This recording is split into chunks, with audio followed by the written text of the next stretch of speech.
most important world body of students of religion, the IAHR, and of course in his beloved Africa.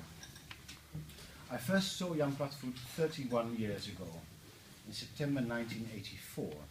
I was 17 and had just enrolled in the program of theology, Godgeleerdheid, in Utrecht University. That choice had been harshly controversial in my own social context. I'd grown up without religion, as had my parents before me, and most, I think 3 out of 4 of my grandparents before them. Friends of my parents openly disparaged my choice for such a useless subject, referring to it as a waste of talent, and deriding the weakness of my parents in allowing me to pursue this. Friends at school could do no better than asking me if my choice for a university program still allowed me to get married.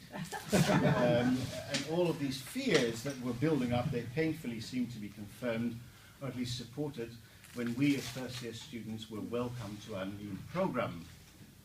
Words of welcome were spoken by Professor van der Velden, who had just been appointed to the chair of practical theology, and who was a well-known representative of the Gereformeerde Bond, the Orthodox wing of the Reformed Church of the Netherlands. He told us, and I swear this is true, that anyone who did not go to church twice every Sunday had no business studying theology in Utrecht. I had never been to church in my life and felt no inclination ever to do so, and was caught, especially painfully caught, by the broad hums of approval of all my fellow students. There were approximately 100 of them, and I felt terribly alone. The consolation for this loneliness came, I hoped, in the introductory course to the study of religion. This course was not taught by Jan Platvoet alone, but co-taught by Jan and by Professor Waardenburg, whose recent death we are still mourning. The two men did not agree. That much was clear, although they had probably found common ground in their rejection of the earlier phenomenological approaches to the study of religion. But where Waardenburg was trying out on us his attempts towards a new phenomenology with a very strong interest in hermeneutics, Platvoet attempted something completely different, a formal science of religion that existed to a considerable extent in critically analyzing current intuitive terminology and urging us to replace it with something better. These attempts, valuable in themselves, were difficult to combine with what we were expected to reproduce when we took our exams for this course.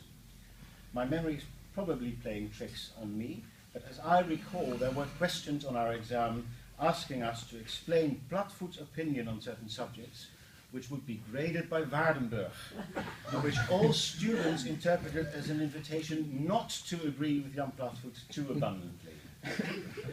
I must confess this did not warm me very much to the academic study of religion for the years to come, but I will always remain grateful to Jan for pointing me towards the study of Zoroastrianism, which played an important role in his attempts to design a general history of religion, which I will deal again later this day. So, ladies and gentlemen, I am in that sense a late convert to the Platvoet approach to the study of religion. But as is the norm with late converts, I am a very devoted one, coming very close indeed to a Platvoet fundamentalist. I think his work on the definition of religion, on a general history of religion, on spirit possession and its role in the development of religions and societies is superior to everything else I know in these fields. I also think that he has almost always been correct in redefining key concepts, even though his suggested alternatives at times have lent themselves to caricature. Every year, I still do this, every year I tell my students that Jan redefined prayer as postulated phatic communication with postulated meta-empirical beings. And after we have had a laugh a little bit about the quaintness of this usage, students fairly quickly learn, I hope, why such a redefinition might not just be desirable, but actually it will enable them to shed their intuitive understanding of prayer, which all of them, it doesn't matter what religious background they come with, all of them, they come with the notion of prayer as a personal and spontaneous conversation between an individual and his or her God. And all of them, without exception, want to dissociate this from reciting a formula.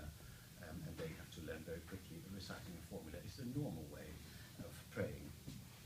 So when Marcus Corey and I were thinking about a suitable setup for this day, we wanted to honor not just Jan Platvoet, the scholar, but also Jan Platvoet, the teacher and the coach of doctoral students. We therefore ask colleagues and students from various generations, as you have seen, to reflect on aspects of his work, hoping that he would join in the discussion as often as he wishes.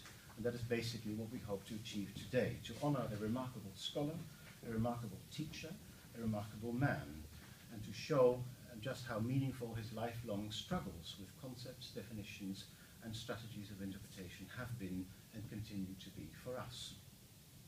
The day itself was in the hands of Marcus Davidson. He didn't know this when I wrote this, but I shall gladly give the floor to him right now. There's just one final and very pleasant duty, to thank Marcus and Corey for their incredible organization skills, to acknowledge financial support from the Leiden University Center for the Study of Religion, our new institutional home, and hopefully we will only learn about this tomorrow from the Leiden University Fund, and of course to welcome Jan and Anne Platvoet with their family to a day which I hope will be very special to them, as I'm sure it will